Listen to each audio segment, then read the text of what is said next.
ఓం నమో భగవతే వాసుదేవాయ. జయ శ్రీమన్నారాయణ. జయ శ్రీకృష్ణ. కృష్ణం వందే జగద్గురు. మన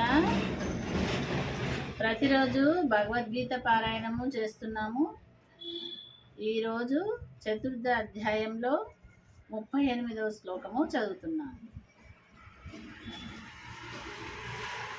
నహి జ్ఞానేన సదృశం పవిత్రమిహ విద్యతే తస్సయం యోగ సంసిద్ధః కాలేనాత్మాని విద్దతి.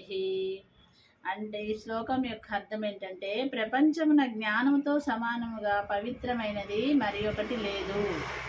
శుద్ధాంత కరణము గల సాధకుడు బహుకాలము వరకు కర్మయోగాచరణమును చేసి ఆత్మయందే అదే జ్ఞానమును తనంతట తానే పొందగలడు అని ఈ శ్లోకం యొక్క భావము. ప్రతిరోజు భగవద్గీత పారాయణము చేస్తున్నాను. ప్రతిరోజు అందరూ చూడండి, లైక్ చేయండి, సబ్స్క్రైబ్ చేసుకోండి. మీరు, మీ పిల్లలు అందరూ కూడా భగవద్గీత పారాయణము ప్రతిరోజు ఒక శ్లోకము చదవండి. జై శ్రీకృష్ణ.